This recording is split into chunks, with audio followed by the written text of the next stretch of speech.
ان الصلاة كانت على المؤمنين کتابا موقوتا.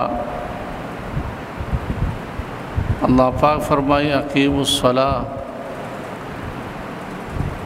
حافظوا على الصلوات والصلاة الوسطى. دارنگی فرمائی وسبح بحمد ربك قبل طلوع الشمس وقبل غروبها ومن آناء الليل فسبح وأطراف النهار. دې پنځو منځونو الله پاک د انسان ته حکم کړی دی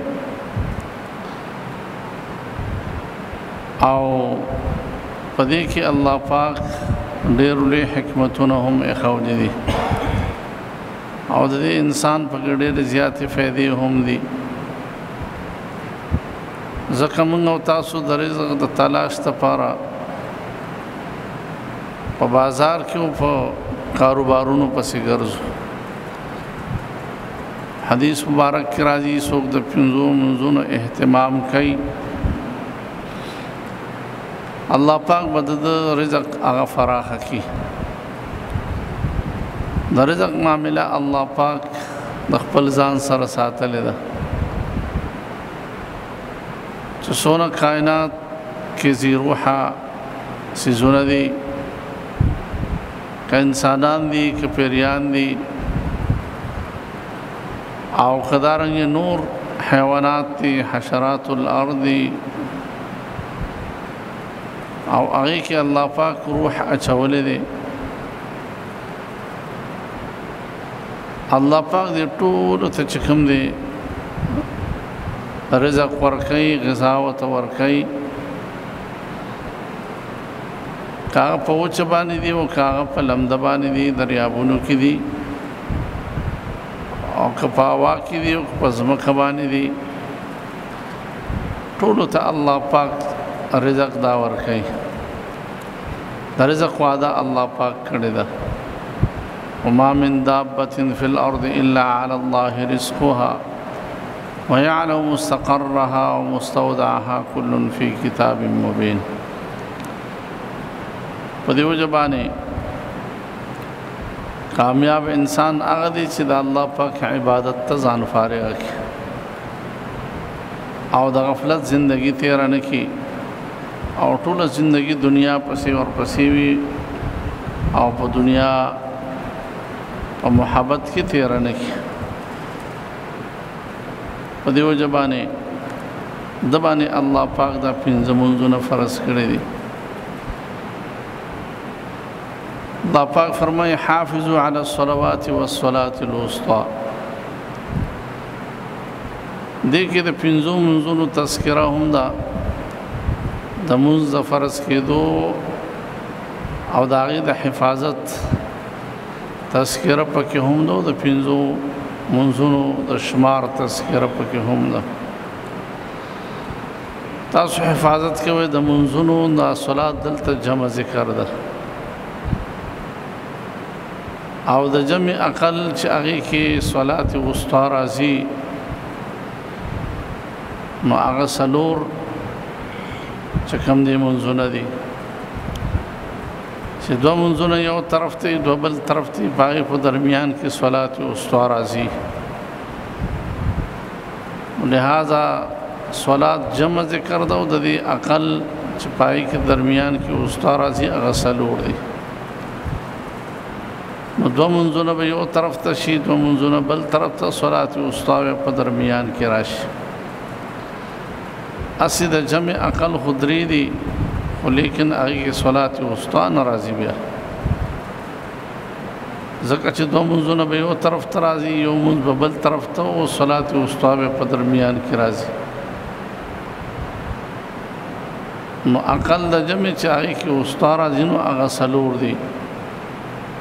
لہذا وسطا منځ به په درمیان کې راشي، یو طرف ته دو منځونه بل طرف ته دو منځونه، پنځه منځونه به شي. نو الله پاک په دې انسان باندې پنځه منځونه د معراج په شپه باندې الله پاک خصوصي تحفه پیغمبر علیه السلام ته ورکړې ده په 5 هجرې باندې. دا پنځه منځونه الله پاک چې کوم دی فرض کړی دي بل ذکم اللہ پاک فرمائی وسبح بحمد ربک قبل طلوع الشمس وقبل غروبها ومن آناء الليل فسبح وأطراف النهار.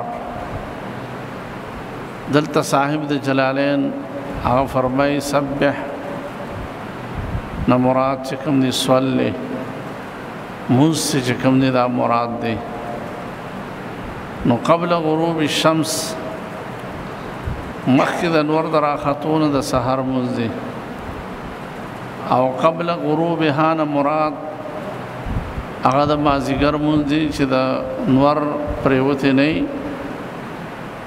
او د هغې نه مخکې کوم مونځ کېږي نو هغه د مازیګر مونځ کېږي. ومن آناء الليل مراد بیا د ماښام او د ماسوتن مونځ ته مراد دی او اطراف النهار نه مراد چې کوم دی د ماسپښین مونځ دی ځکه الله پاک د ورځ دوه حصې کړې ده یو چې د سحر سبا چې کوم دی راوخیږي او بیا نور چې کوم دی را روان شي او نورم راوخیږي او د تندي ته مخامخ شي چې موږ او تاسو ته د غرمې ټیم وایو د زوال ټیم ورته وایو دغه پورې چې کوم دی د ورځ یو حصه ده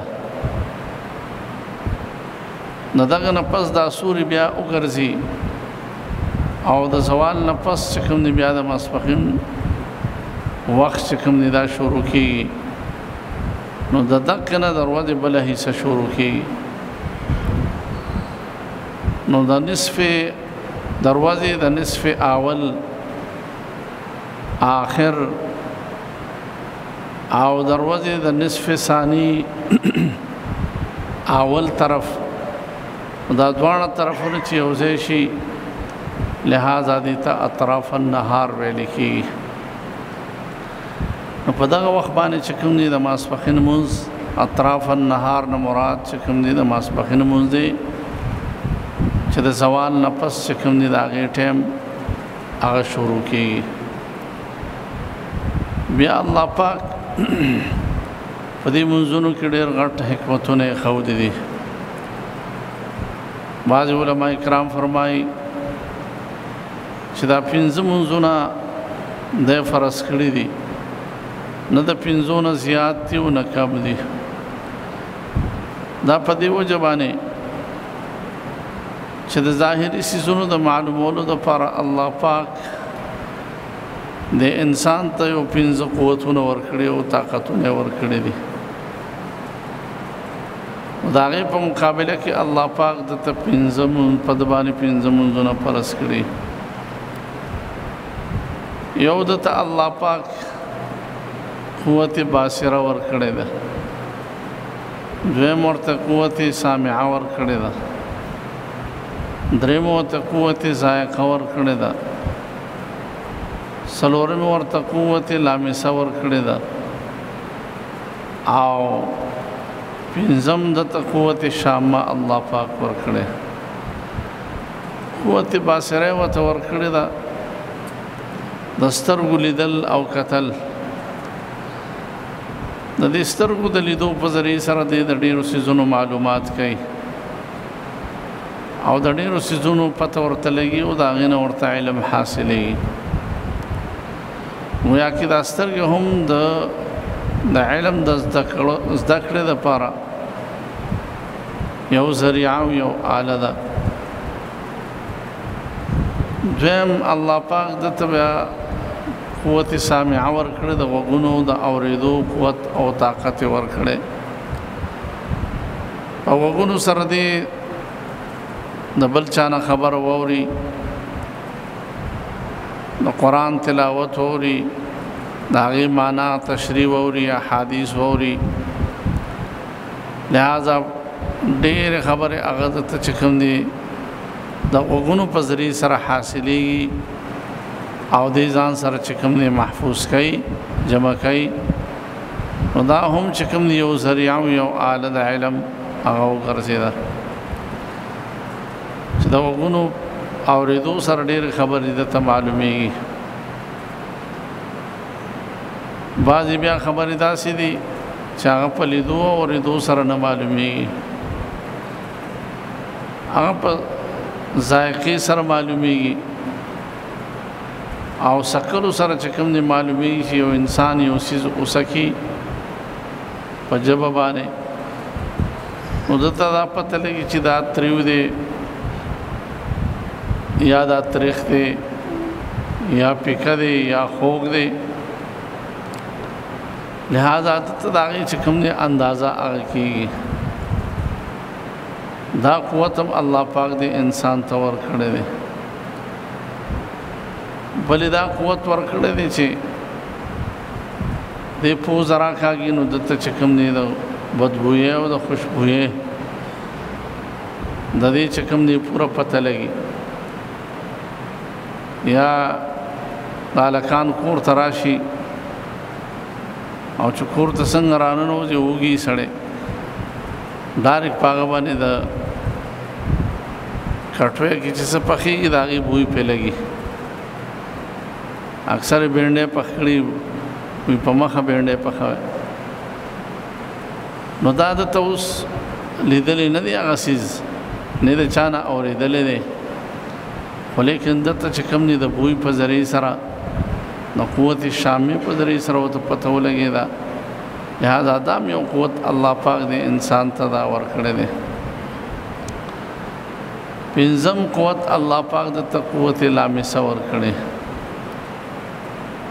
لکه مثال په طور باندې سړی په جومات کې ماسوتن کې ودیږي بجلي لاړه شي